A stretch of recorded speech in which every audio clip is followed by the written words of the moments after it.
Assalamualaikum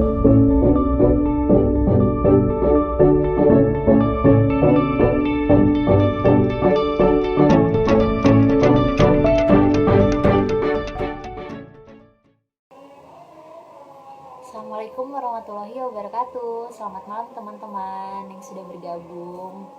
Ada dari mana aja nih? Halo Dinia Putri, ada Ilham Darmawan, ada juga Benita Kristina. Halo, ini ada makitepic.go yang nanti akan bagi-bagi giveaway. Oke, sambil nunggu teman-teman lainnya gabung, mungkin boleh share teman-teman di sini kira-kira nontonnya dari mana aja nih. Pokoknya harus tetap dari rumah ya, nontonnya virtual biar kita masih nunggu PSBB-nya selesai sampai pandemi ini membaik. Iya, jadi dalam kesempatan malam hari ini saya akan menjadi moderator sharing session bersama Aktifin_ID yang akan membahas terkait gimana sih caranya membangun startup dari inkubator bisnis kuliah. Nah, sebelumnya perkenalan dulu kali ya, saya Dinda. Saya sekarang masih menjadi mahasiswi Magister Manajemen di PPM School of Management angkatan WM 82. Nah, di sharing session kali ini PPM juga akan berbaik hati membagikan giveaway kepada yang lagi nonton nih malam hari ini. Hadiahnya ada apa aja sih? Hadiahnya ada merchandise dari makitepic.go dan juga free voucher untuk tes seleksi masuk PPM School of Management. Nah, caranya gimana? Caranya juga gampang banget. Kalian tinggal screenshot aja ketika lagi IG live malam hari ini dan post di IG story atau di IG feed kalian tentang insight apa sih yang kalian dapat dari sharing session malam hari ini. Nah, pastiin juga kalian untuk follow IG-nya PPM School di @ppmschool dan juga IG-nya Aktifin di @aktifin_id, pakai V ya, Aktifin. Nanti pemenangnya akan diumumkan minggu depan, hari Senin tanggal 12 Oktober 2020. Dan penting untuk diingat bahwa keputusan juri tidak dapat diganggu-gugat ya. Nah, jadi gimana nih teman-teman, apakah udah siap dengerin sharing session hari ini? Aku coba invite narasumber kita hari ini dulu ya. Sebentar.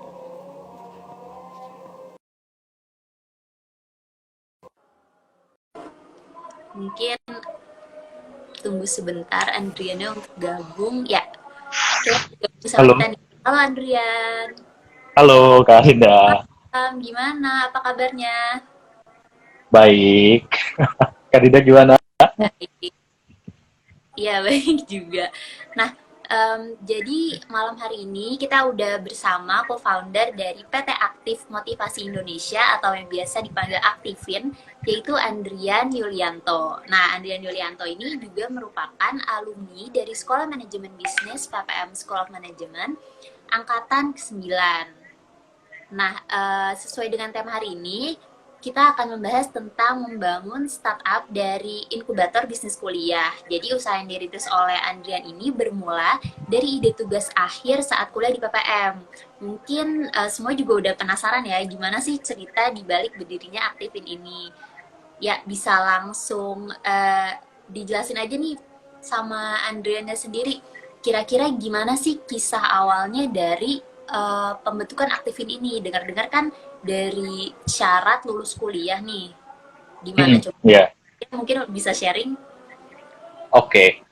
Sebenarnya betul awalnya dari inkubator bisnis ya, karena saat itu lagi edu-fair, terus di SMA kita ngeliling-keliling, putar-putar, apa sih ada kuliah manajemen bisnis di Indonesia gitu ya, kita ekspor-ekspor, ternyata ada satu namanya PPM. PPM Ya. itu setelah kita pelajari ternyata punya tiga jalur lulusan. Yang pertama itu kerja praktek, skripsi, lalu inkubator bisnis sama EPM namanya. Nah, kebetulan ada inkubator bisnis, bisa lulus bikin bisnis. Ya udah, kita akhirnya masuk ke sana. Dari awal itu udah mikir mau bikin bisnis apa ya dari awal. Nah, dari situ sebenarnya kakak yang approach pertama, yuk kita bikin ide bisnis, ngajak orang jalan, dapat hadiah gitu. Nah, itu sebenarnya melatar belakangi kita start Aktifin. Gitu. Berarti Hmm. dari hobinya Andrian sendiri ya? Karena aku emang suka dari awal lari sih. Jadi Oh, dulunya itu tahun 2017 ada artikel dari Stanford University, bahkan sampai media internasional memberitakan bahwa orang Indonesia itu paling males berjalan kaki di seluruh dunia gitu kan. Jadi Iya, iya, iya. masa sih gitu kan. Kita jadi mikir masa sih gitu. Dari situ kita mau coba ngulik dan lain-lain gitu. Oke deh, tapi pertama-tama sebenarnya saya penasaran sih, kayak kenapa Andrian milih nama Aktifin? Mungkin ada filosofi atau ada harapan nggak sih di balik nama Aktifin sendiri? Oke, sebenarnya Aktifin itu berangkat dari tujuan kita ingin memotivasi orang Indonesia untuk aktif. Jadi Ya, kita ambil 3 keywordnya, aktif, motivasi, dan Indonesia. Itu jadi nama PT kita dan jadi nama perusahaan. Jadi aktif motivasi Indonesia disingkat jadi Aktifin. Nama PT-nya aktif motivasi Indonesia. Begitu. jadi semangatnya emang bikin warga Indonesia tuh biar aktif terus ya, jangan mager rebahan mulu di rumah. Iya, kaum rebahan gitu kan. Iya, iya. Mungkin di sini teman-teman juga masih ada yang bingung sebenarnya ide bisnis inti dari Aktifin sendiri ini apa sih? Dan mungkin bisa dijelasin sama Andrian, Aktifin ini bergerak di bidang apa dan apa yang dikerjain kayak gitu. Oke, untuk awalnya sebenarnya kita mulai dari sebagai active and rewarding lifestyle. Jadi kita ingin mereward orang-orang, ayo kita hidup aktif. Jadi kita approach-nya kepada orang-orang yang belum aktif. Ayo kita aktif dengan kita kasih reward. Tapi setelah berjalan setahun kita riset pasar, kok yang muncul orang-orang bounty hunter. Nah, bounty hunter itu adalah orang-orang yang dalam tanda kutip menghalalkan segala cara untuk menang gitu. Dari situ Oke. kita sebenarnya bingung apakah di Indonesia tidak ada harapan gitu kan. Dari situ kita stop. Habis itu kita coba introspeksi, evaluasi dan lain-lain. Saat ini kita udah bikin lagi namanya Aktifin dan itu kita pivot. Kita menjadi sebuah pelayanan end-to-end service untuk program aktivitas secara digital. Aktivitasnya aktivitas fisik, mulai dari jalan kaki, lari, sepeda, training program. Jadi kita programnya itu bisa di-mix, tergantung dengan tujuan dan kebutuhan dari klien. Untuk saat ini, untuk klien kita banyakkan dari komunitas olahraga, yayasan, brand, corporate wellness, dan soon kita lagi build platform untuk fitness coaches di Indonesia. Gitu.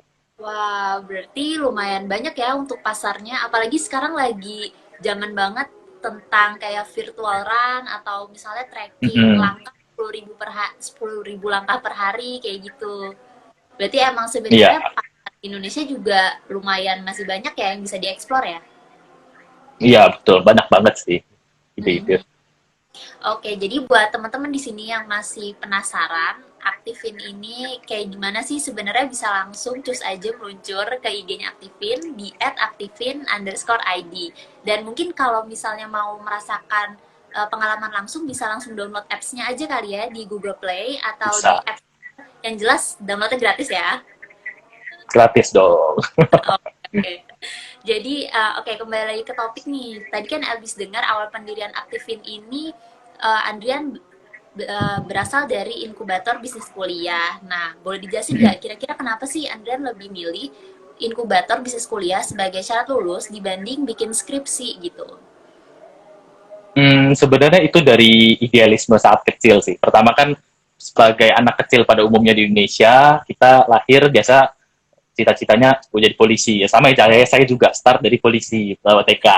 Terus mulai gede pengen jadi pengacara, tapi kayaknya susah deh kita pindah ke psikologi. Tapi saat itu waktu SMA akhirnya kayak nggak psikologi deh, kayak pengen ambil bisnis aja, pengen langsung bisnis, nggak mau kerja sama orang. Akhirnya dengan idealisme itu akhirnya ya udah kita mulai masuk ke sekolah bisnis dan tahu PPM punya inkubator bisnis, ya udah dari awal emang mindsetnya pengen bikin bisnis, harus cari ide, pengen lulus dengan inkubator bisnis. Itu sih dari awal.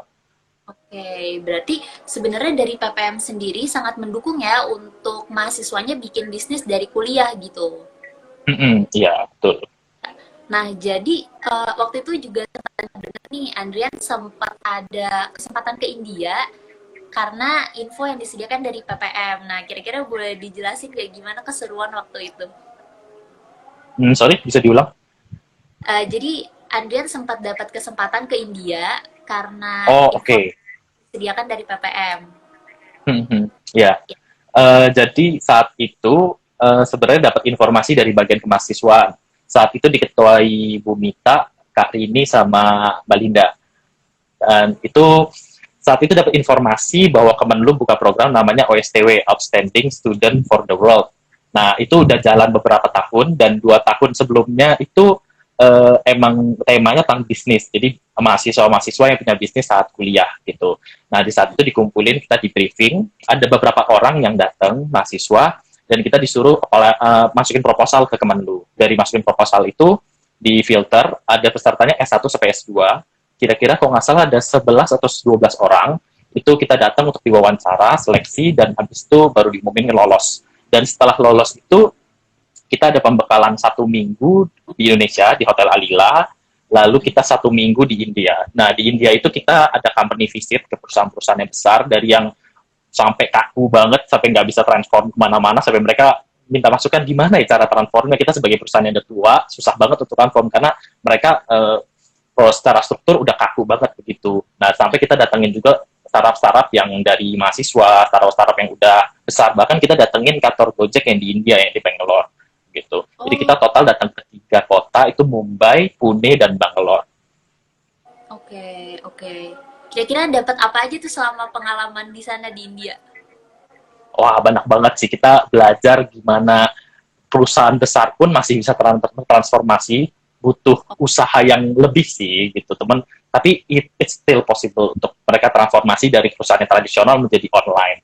Belajarnya banyak banget, seru banget, serunya banget sih. Tapi kalau ngomongin serunya itu jalan-jalan atau gimana, jalan-jalan malah justru kita nggak jalan-jalan karena Oh, sampai hotel udah jam 8 malam, jadi tinggal berberes-beres, bikin laporan, tidur gitu. oh iya iya. Oke oke. Nah, fast forward nih misalnya setelah lulus kuliah. Berarti Aktifin udah mulai jalan ya setelah lulus kuliah. Iya, betul. Nah, oke. Sekarang gimana sih cara Aktifin menangkap peluang-peluang yang ada di sekitarnya gitu sampai Aktifin bisa survive sampai hari ini? Boleh di-sharing nggak kira-kira? Oke, untuk peluang sebenarnya kita start dari sebuah masalah. Jadi Mm-mm. masalah itu aku dan kakakku ngalamin sendiri. Terus kita susah ya, namanya motivasi itu kan suka pasang surut ya. Kadang-kadang kita mau olahraga besoknya udah males gitu kan. Jadi Bener. kita dari start dari masalah itu kita pengen solve. Nah, saat itu kita mulai dari sebuah ide. Ide itu kebetulan banget, namanya Telkom, lagi ada program dari Pak Presiden Jokowi untuk bikin ayo startup nasional gitu kan. Akhirnya Telkom bantu bikin namanya Indigo Creative Nation. Nah, di situ kita coba apply, itu sistemnya masukin proposal, habis itu lolos, kita dari katanya sih dari ratusan sampai ribuan startup, kita disaring sampai jadi 40. Itu kita presentasi di depan 30 orang, dari orang Telkom yang benar-benar dari kaku banget, orang teknis banget, orang yang mager rebahan banget, sampai orang yang aktif semuanya ada. Itu kita di sidang skripsi sama 30 orang gitu.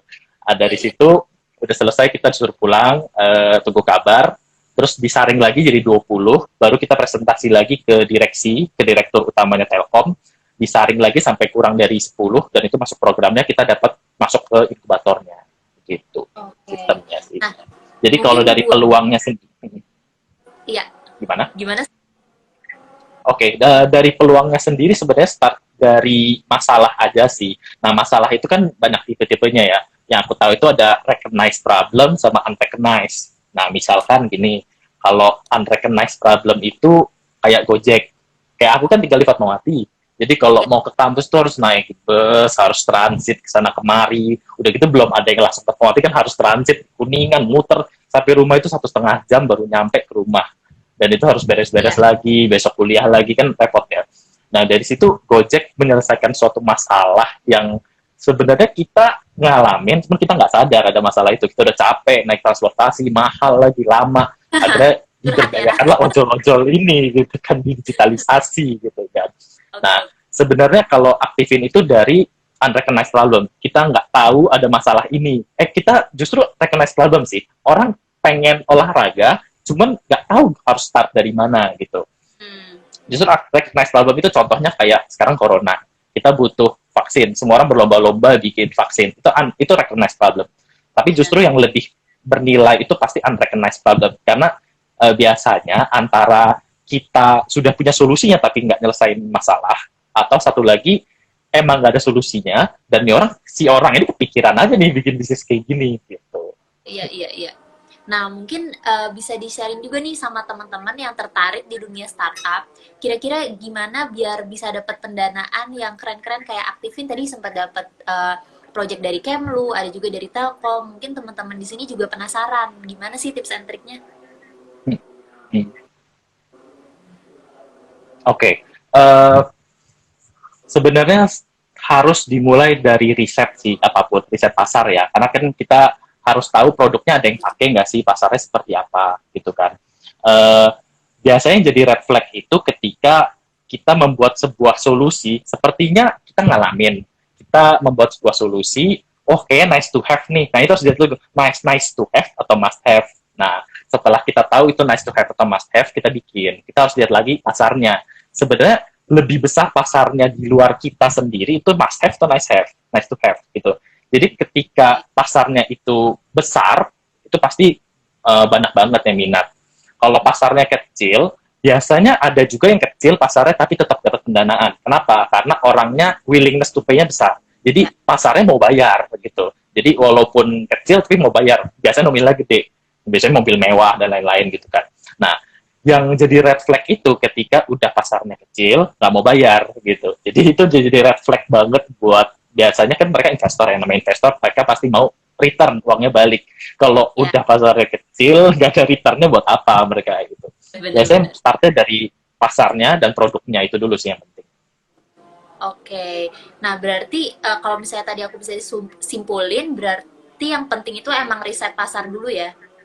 Betul. Oke, nah menurut Andrian sendiri riset pasar ini jadi tantangan tersendiri nggak sih buat Aktifin dari awal berdiri sampai sekarang nih? Banget. Tantangan terbesarnya apa ya? Tantangan terbesar justru kita ada di edukasi pasar. Karena Oke. edukasi pasar itu awalnya uh, kita itu kan start sebagai sebuah olahraga virtual. Perlu Hmm, kita akui bahwa di Indonesia itu yang namanya tren teknologi itu selalu selalu terlambat lah dari luar sebenarnya, saat teknologi dan inovasi. Jadi banyak orang-orang itu ngebawa bisnis model dari luar ke Indonesia, dipraktekin. Cuman masalahnya tidak semua bisnis model di luar itu works di sini. Jadi benar. tergantung pasarnya lagi gitu. Jadi kalau masalahnya diaktifin itu, di Indonesia namanya lari itu harus ada eventnya. Bahkan event offline itu naik hampir 200% setiap tahunnya. Jadi ketika kita bikin bisnis olahraga online, orang itu pada nanya, ah, bisnis olahraga online, gimana caranya olahraga online? Larinya di mana? Jam berapa? Ini nipu atau enggak sih? Pertanyaan banyak banget kayak gitu. Nah, Iya, iya. justru dari pandemi ini sebenarnya kita harus belajar bahwa olahraga itu tidak harus kita sama teman-teman keluar ke GBK foto-foto, nggak usah, di olahraga bisa di mana-mana gitu. Jadi pasar sekarang shifting semua ke online. Jadi semua penyedia jasa event olahraga lari ke online. Jadi terbantu sih, masyarakat jadi tahu, oh apa sih itu lari online, jadi mereka belajar, akhirnya mereka ikut. Tapi yang jadi tantangan lagi adalah kita jadi head to head sama orang-orang yang sekarang shifting ke online. Nah, gimana cara kita menjadi unik?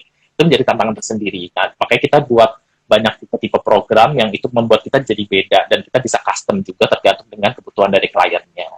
Gitu. Oke, jadi kelebihan dari Aktifin sendiri itu bisa custom ya, tergantung dari si customernya sendiri. Betul. Jadi mungkin ada perusahaan yang pengennya kompetisi, ya udah kita bisa bikin kompetisi. Ada perusahaan yang maunya donasi, ya udah kita bisa bikinin donasi. Donasinya itu nggak cuma sekedar donasi, kita bisa ubah lagi sistem donasinya. Kayak misalkan ada yang donasinya uang doang, kan kayaknya agak biasa ya. Kita bikin suatu donasi yang beda gitu. Nah itu ada beberapa program-program yang kita udah jalanin sih gitu.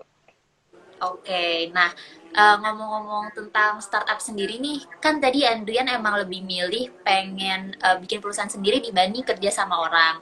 Kira-kira Andrian boleh share nggak sih ada faktor-faktor internal apa yang dari dalam Andrian rasakan dan juga eksternal kayak misalnya dari PPM nih, kira-kira ada matkul apa sih yang menginspirasi Andrian untuk bikin bisnis sejak kuliah kayak gitu?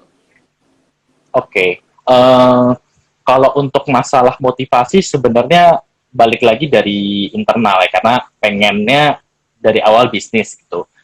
Kalau untuk mata kuliah sebenarnya susah ya, karena bisnisnya teknologi. Jadi ketika skripsi itu aku ngomonginnya IT-nya gimana, perkembangan produknya seperti apa. Jadi dosen pembimbingnya juga bingung, ini orang ngomongin apa, ini mahasiswa bisnis manajemen atau apa gitu kan. Iya, Tapi iya, iya.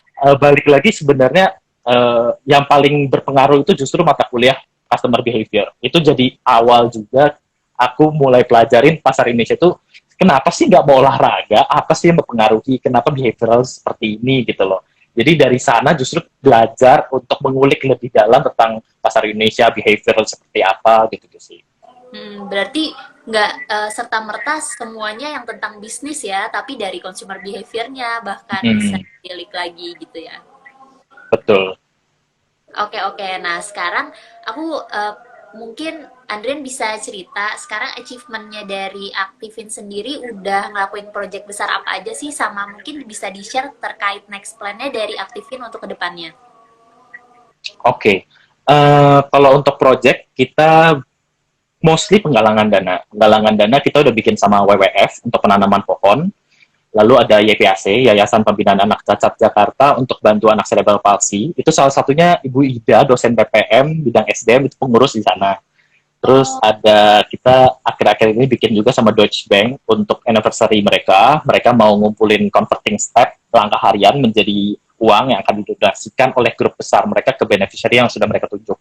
Terus 2 bulan lalu kita buat sama Uskupan Agung Jakarta dari Katedral kerjasama dengan 4 sekolah homogen Indonesia, itu Pangudi Luhur, Kanisius, Tara Kanita, dan Santa Ursula. Konsepnya itu kita ngambil dari event offline yang sudah ada. Biasanya kan kalau event offline itu saya mau lari 1.000 kilo, tolong donasi untuk saya. Jadi donasinya sebesar apapun tidak ngaruh. Dari situ kita tweak gimana caranya donatur itu punya power. Jadi kita ubah sistemnya. Gimana kalau kilometernya nggak ada, kilometer itu karet. Jadi akan mengikuti sesuai dengan seberapa banyak donasi yang didonasikan. Jadi oh, setiap oh. tim itu kita terbagi dari sekolah-sekolah, sekolah CC sendiri, PL sendiri. Mereka tanding donasi-donasi yang besar-besaran mana, lari jauh-jauhan mana. Sampai total 1 bulan itu kita berhasil ngumpulin 1,4 M untuk mendanai Wow, pendidikan anak di Indonesia begitu. hebat. Kalau untuk sekarang sendiri kita lagi ada jalan produk sama SMP Kanisius. Itu SMP Kanisius kita muncul dari kekhawatiran sekolah sih, karena kan anak-anak sekarang nggak keluar rumah karena harus di rumah doang, harus belajar dari jarak jauh gitu kan. Iya, Yang iya. lucunya kalau pelajar olahraga gitu kan, kalau kita lihat di Twitter, YouTube, lucu kan kalau orang berenang di depan komputer kan mereka gini-gini buat apa gitu kan, nggak ada olahraganya gitu kan. Dari situ Iya, iya, kita ngobrol sama pihah sekolah, gimana kalau misalkan kita bikin sebuah project ngajak mereka olahraga tapi sambil donasi gitu. Jadi mereka oh, dibagi menjadi kelas-kelas, mereka harus beraktivitas. Aktivitasnya terserah, boleh indoor, outdoor, bisa jalan, lari, atau sepeda. Mereka harus ngebakar poin donasi dari donatur. Sampai hari oh, ini sudah kekumpul 100 juta untuk bantu sekolah-sekolah di pedalaman yang butuh dana sih. Mereka udah kondisi fisik yang kurang memadai, dan juga mereka nggak punya dana untuk melanjutkan proses ngajar-ngajar gitu di daerah gitu. Untuk next project-nya kita soon akan ada kerjasama dengan 2 komunitas olahraga, 2 yayasan, dan udah ada diskusi juga dengan multinational company untuk project mereka di tahun depan. wah, Mostly donasi sih keren, keren. campaign-nya. Oke deh, keren banget. Pokoknya di sini yang nonton malam hari ini, kalau misalnya nggak mau ketinggalan project-project dari Aktifin, stay tune terus, follow IG-nya di @aktifin_id biar nggak ketinggalan project terbaru ya. Oke, jadi Tahir nih mungkin sebelum masuk ke sesi tanya jawab, saya mau tanya kira-kira ada tips nggak sih dari Andrian sendiri buat teman-teman yang pengen bangun bisnis dari kuliah nih, mungkin ada tips nggak sih buat cari-cari ide bisnis di mana gitu? Oke, sebenarnya kalau ide bisnis bisa dimulai dari masalah yang kita hadapi dulu. Hmm. Biasanya dari sana kita tahu pain point-nya, kita sendiri yang mengalami, kita bisa membuat sebuah solusi atas permasalahan kita. Tapi balik lagi yang tadi, harus riset pasar. Jangan serta-merta kita punya masalah, kita buat solusi, oh kayaknya bisa dijadiin ide bisnis tanpa riset pasar, kita start gitu. Itu cuma Oke. buang waktu sih kalau misalkan Ya. start tanpa riset gitu. Kalau untuk tips-tips lainnya, yang pasti harusnya jangan takut memulai. Karena terkadang yang terjadi adalah orang-orang yang terdekat sama kita itu yang justru menahan kita untuk berkembang gitu. Karena misalkan mereka takut kita untuk gagal, nanti takut mereka kita kenapa-napa, kita keluar dari comfort zone. Masa sih nanti kalau sekarang kan gaji dari perusahaan setiap bulan, kalau nanti terus berhenti dari perusahaan gimana gitu kan. Justru ketakutan-ketakutan itu yang menahan kita untuk nggak bisa keluar dari zona nyaman kita untuk usaha sendiri gitu kan. Itu yang pertama. Yang kedua, idealisme itu boleh. Kayak aku mulai dari idealisme. Tapi seiring jalan waktu, kita harus sadar bahwa realistis itu juga penting. Contohnya, semua usaha itu start dari nol ya. Kita nggak ada yang langsung gede gitu kan. Kita idealis pasti besar, pasti besar. Tapi kita harus start dari balik lagi riset pasar. Kita harus bikin target. Kalau misalkan emang ide bisnisnya kurang menjanjikan, ya mungkin emang begitu. Jadi kita harus bikin target. Kalau misalkan contoh targetnya ya, tahun depan harus punya sekian customer. Harus tembus ke pasar. Kalau misalkan nggak bisa tembus ke pasar, yang pakai juga sedikit, kita harus tahu kapan kita harus maju, kapan kita harus stop intinya. Itu yang kedua. Yang ketiga, nggak boleh putus asa. Balik lagi, nggak ada yang langsung gede ya. Jadi, kita harus riset pasar sebaik mungkin. Kalau misalkan emang terbukti pasarnya ada, produknya works, go on. Gitu. Terus yang keempat itu, jangan mencintai terlalu banyak, jangan terlalu mencintai produk kita sendiri. Karena banyak kan orang terlalu mencintai produk sendiri, mereka jadinya nggak open minded, nggak terbuka terhadap kritik. Ketika dikritik mereka ngomong enggak, usaha gue pasti jalan, usaha gue yang terbaik, ini bisa menjadi sebuah motivasi, sebuah terobosan gitu. Akhirnya ketika orang kasih kritik yang membangun, kita tahan, oh enggak, ide lu nggak bener nih gitu. Jangan terlalu berpikir bahwa usaha kita yang terbaik gitu. Masih banyak orang-orang yang berpikir revolusioner di luar sana yang mungkin lagi merancang bisnis yang sama dengan kita gitu. Jadi kita harus selalu open minded terhadap masukan dari orang, karena mereka yang pasar kita, mereka yang menggunakan produk kita gitu loh. Kita harus dengerin mereka. Sama yang terakhir, ini yang paling penting sih, jangan jadi pengikut. Karena aku kan udah terjun ke pasar. Masalahnya kayak kemarin tuh ada beberapa yang misalkan topik-topik yang hits itu fintech dan blockchain. Semua orang bikin fintech, semua orang bikin blockchain. Gak ada hubungan dengan blockchain-nya, ngaku-ngaku blockchain gitu kan. Jadi jangan menjadi follower. Jadi kalau di manajemen itu kita belajarnya FRIO ya. FRIO itu valuable, rare, hard to imitate, organized. Kecuali emang bisnis kita itu idenya benar-benar revolusioner, bisa mengubah industri. Tapi harus dilihat lagi FRIO itu. Valuable, iya. Rare, iya. Nggak ada yang punya. Tapi gampang di-imitate. Nah, akhirnya bisnis-bisnis yang sudah pemain besar, mereka kan resource udah banyak. Mereka bisa dengan gampang niru kita. Akhirnya advantage yang kita pikir dari awal ada, dengan gampang hilang gitu. Itu sih yang harus diingat sama teman-teman yang mau mulai bisnis.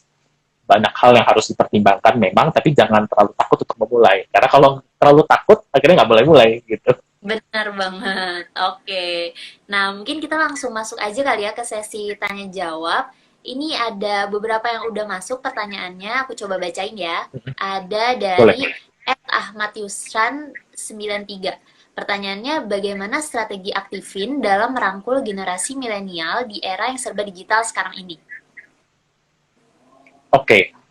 Kalau untuk serba digital, kita biasanya lebih main ke komunitas. Karena kita tahu bahwa mereka adalah pemain yang sudah lama. Jadi mereka emang kesulitan ngajak teman-teman yang belum aktif untuk aktif gitu. Jadi kita pendekatan dari mereka dulu. Biasanya mereka lebih tahu gimana cara mempengaruhi mereka. Tapi mereka tidak punya cara platform untuk mempengaruhi mereka. Nah, dari aktifin itu sebenarnya kita dibantu juga oleh teman-teman komunitas dari yang muda sampai tua. Mereka bisa approach teman-teman mereka. Ayo, sekarang udah ada nih cara-cara yang bisa memotivasi untuk berolahraga. Jadi balik lagi kebanyakan kita mouth to mouth sih, Mbak. Jadi mereka sendiri yang ngasih tahu keluarganya. Misalkan kayak di Kanisius ini, ada yang bapaknya lari maraton sehari bisa lari 20-30 kilo. Tapi anaknya males diajak olahraga, mageran yang tahu berbahan mereka. Jadi ketika bapaknya udah punya program ini, bisa ngajak anaknya, ayo kita lari, kita ada tujuan, apalagi bertugas sekolah gitu kan. Jadi anaknya mau nggak mau akhirnya olahraga gitu.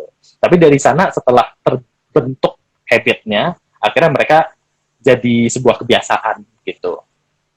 Oke, menarik juga tuh tadi berarti malah orang tuanya yang ngajak anaknya ya, padahal anaknya Iya, generasi betul.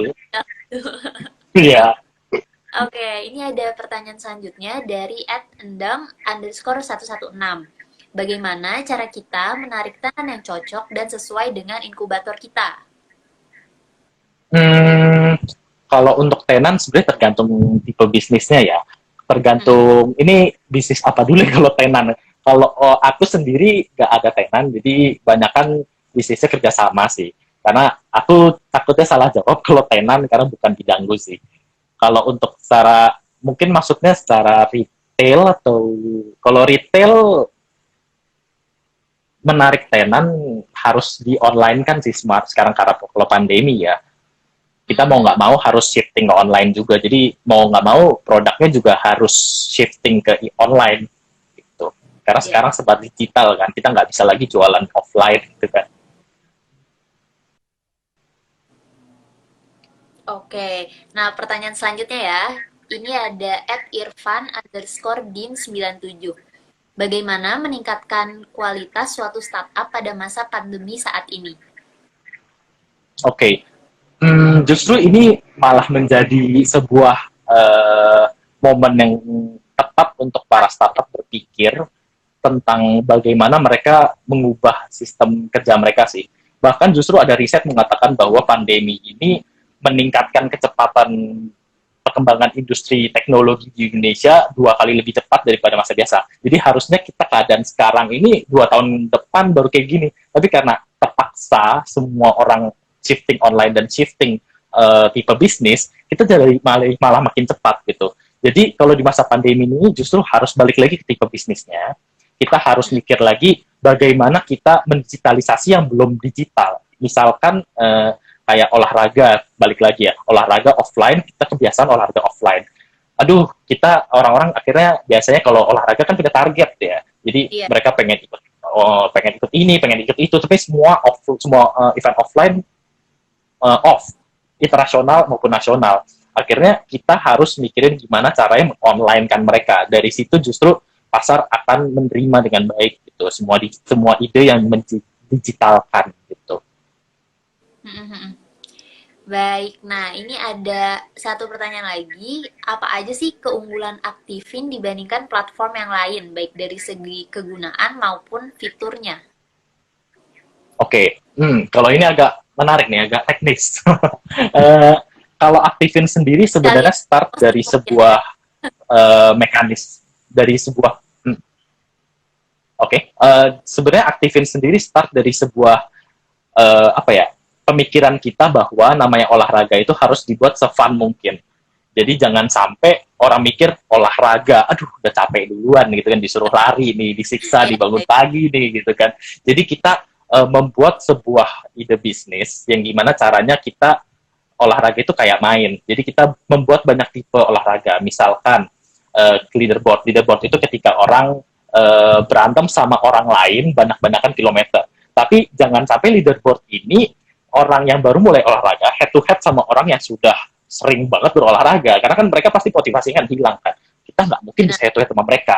Nah, itu salah satu contoh kita gimana mengklasifikasikan orang berdasarkan fitness levelnya. Kalau orang baru mulai, ya lawan aja orang yang baru mulai. Orang yang sudah jago, ya lawannya yang jago gitu. Jadi emang head to head, gitu, apple to apple lawanannya gitu. Terus dari segi tipe bisnisnya juga kita menawarkan banyak sih, ada donasi dan lain-lain. Jadi ada juga tim. Jadi banyak orang yang ngomong mau olahraga itu harus punya teman. Nah, ini menariknya di program Deutsche Bank yang aku jalanin, mereka itu sistemnya jalan-jalan tapi tim, programnya average step per tim. Oh, Jadi ketika ada tim member yang males, ditegur temennya, ayo dong olahraga, jangan rebahan terus gitu. Jadi karena satu orang ini menurunkan average step dari tim gitu kan, jadi oh, mempengaruhi kemenangan ya. sebuah tim gitu kan. Iya, Itu iya. sih. Jadi kita punya beberapa keunikan dari produk kita yang membuat kita beda dari yang lain. Jadi kalau yang lain tuh benar-benar mainnya di virtual race talk. Kalau kita banyak tipe-tipe yang bisa di custom, banyak tipe-tipe yang bisa di tailor made sesuai dengan kebutuhan dari masing-masing perusahaan dan kliennya gitu. Oke deh, sama mungkin ini ada satu pertanyaan terakhir dari @alfianostn. How do you handle your team members' motivation?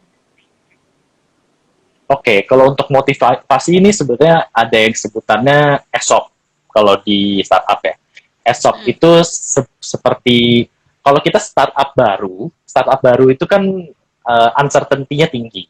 Orang kalau fresh graduate baru lulus dari IT, kemungkinan pasti mikirnya, aduh, daripada gue kerja di startup baru, mending gue kerja di Bukalapak, mending gue kerja di Tokped, Traveloka gitu kan. Gajinya gede, tunjangan bagus, udah pasti masa depannya bagus gitu. Satu-satunya Iya. cara untuk kita narik talent dari orang anak fresh graduate dan orang-orang yang sudah hebat ini adalah dengan ESOP. ESOP itu kita memberikan sekian persen dari kepemilikan dari equity kepada mereka yang sudah bekerja loyal sama kita. Tapi biasanya ada termnya, mereka harus kerja 1 tahun baru dapat sekian persen. Mereka kerja 2 tahun dapat sekian persen. Nah itu biasanya dimiliki selama mereka masih di perusahaan. Jadi setiap perusahaan itu berkembang, dia akan merasa dia memiliki perusahaan. Jadi kalau biasanya kan kalau kita kerja di perusahaan, kita kerja lembur, kita kerja gimana pun gaji tetap sama. Nah, kalau dengan ESOP ini justru kita bisa bekerja untuk diri dia sendiri. Karena kita punya kepemilikan terhadap perusahaan gitu kan. Jadi Oh, motivasi akan pasti lebih tinggi daripada sekedar gaji uang gitu. ya, menarik, menarik. Mungkin ini ada satu tambahan lagi tadi kelewat sama dari Alfian OSTN juga. Katanya, what did you do to keep the app's retention level for users? Oke, ini kasusnya sebenarnya beda-beda tergantung startupnya ya, tergantung bidangnya. Ya. Kalau dari Activin sendiri, kita programnya project based. Kalau project based itu pastinya setelah selesai ya sudah. Tapi sekarang kita shifting ke subscription plan. Jadi kita kan biasanya mainnya ada dua tipe motivasi ya, ada external motivation dan internal motivation. Biasanya kalau external motivation ini terlalu di abuse, emang sifatnya itu kuat, kita gampang termotivasi dengan external motivation. Misalkan kita diajak teman kita olahraga ke GBK, wah seru, kita bisa foto-foto, bisa ngobrol gitu kan. Kita dapat Ya. reward, wah seru nih dapat reward gitu kan. Tapi setelah kita terlalu abuse terlalu banyak, ketika tidak ada reward, nggak ada teman, akhirnya kita nggak olahraga gitu. Benar. Itu yang menjadi suatu kesulitan di bidang motivasi. Makanya kita harus balancing antara external motivation dengan internal motivation. Nah, internal motivation itu kita lagi bikin namanya continuous development. Gimana caranya orang yang belum masih mageran nih, kan banyak kan sekarang kita mengetahui ada masalah namanya beginner journey Hmm. motivationnya. Jadi mereka itu banyak kan mau mulai, mau diet tapi mau instan. Kalau udah mulai pun kadang-kadang udah searching Google, oh diet ini, padahal itu belum tentu cocok untuk mereka. Kadang-kadang oh turun 2 kilo, 3 kilo. Benar. Habis itu mereka langsung makan segila mungkin, malah naik berat badan gitu kan. Jadi sebenarnya tipe dietnya itu harus diatur. Tipe aktivitasnya juga Ya. tidak boleh sekali langsung lari 10 kilo gitu. Mereka butuh guidance gitu. Nah, dari situ kita lagi bikin platform untuk menyatukan para fitness coaches ini dengan para orang-orang yang pengen sehat baru memulai gitu. Jadi kita pengen ngawinin ini, jadi orang-orang itu lebih termotivasi untuk hidup sehat. Intinya sih balancing antara internal motivation dengan external motivation. Gitu. Oke deh, siap. Wah, tadi dengar cerita gimana Andrian sama bisnis aktifnya itu udah seru banget. Tadi juga question and answer-nya juga memberikan banyak insight nih buat kita. Jadi kebayang nggak sih teman-teman kuliah di PPM ini sebenarnya bisa mendukung potensi teman-teman bagi Kak Andrian? Mm-mm. Ya, jadi bagi teman-teman yang punya sanak saudara yang mungkin masih berada di bangku SMA dan penasaran pengen tahu gimana sih caranya untuk masuk ke PPM School of Management, bisa langsung aja cek IG-nya di @ppmschool. Dan selain itu, bagi kalian yang juga penasaran nih pengen nyobain untuk kuliah S2, bisa banget berkesempatan untuk mendapatkan beasiswa prestasi senilai lebih dari 100 juta. Menariknya lagi, buat kalian yang mungkin merasa ada keterbatasan di waktu, biaya, maupun tenaga, jangan khawatir, karena PPM menyediakan suatu program, yaitu program mini Magister Manajemen yang bisa diikutin. Nah, kalau misalnya kalian semua penasaran, tinggal langsung masuk aja ke IG-nya PPM di @ppmschool. Oke, jadi nggak kerasa banget sharing session kali ini kita udah. Makasih banget udah sharing kait cerita-ceritanya, pengalaman bisnisnya. Kita juga udah dapat banyak banget malam hari ini. Jadi kalau boleh aku ambil key points-nya untuk bangun bisnis sejak kuliah itu nggak sesulit yang dibayangin ya, selama kita em, masih ada keinginan dari dalam diri kita dan pokoknya jangan takut untuk memulainya. Benar ya? Betul. Betul banget. Iya, jadi di sini sebelum kita akhirin, mungkin saya mau nanya lagi nih Kak Andrian, ada pesan-pesan penutup nggak untuk teman-teman yang udah hadir secara virtual malam hari ini? Oke, untuk teman-teman yang hadir, terima kasih banget atas kesempatannya udah dengerin sharing session malam ini. Untuk teman-teman yang baru mau atau berencana ambil inkubator bisnis atau baru mau memulai bisnis sejak kuliah, mumpung kalian masih punya waktu, ada teman-teman yang bisa bantu, ada dosen juga yang bisa kasih feedback, kesempatan untuk memulai ini lebih besar, karena banyak bimbingan dan banyak bantuan yang bisa kalian dapetin. Ayo diseriusin, jangan sekedar hanya untuk lulus aja, karena hmm, udah terlanjur nyemplung, udah riset, udah lain-lain, udah lulus gitu kan, udah terbukti, udah didukung sama dosen-dosen dan teman-teman, diseriusin, kita lulus harus jalan, jangan cuma sekedar untuk lulus aja. Itu aja sih. Kalau untuk teman-teman yang tertarik untuk kolaborasi sama Aktifin, boleh banget bisa kontak gue via IG, nanti kita explore gimana kita bisa kolaborasi. Gitu. Thank you ya. Oke, sekali lagi terima kasih banyak buat Andrian. Saya juga di sini pengen ngucapin terima kasih banyak buat teman-teman yang udah stay dari awal tadi sampai sekarang. Dan jangan lupa mau ingatin lagi untuk ikutan giveaway-nya. Tinggal screenshot aja dan share di IG story atau IG feed kalian terkait insight yang kalian dapat malam hari ini. Nah, akhir kata, saya Dinda pamit undur diri. Stay safe and healthy everyone. Dadah.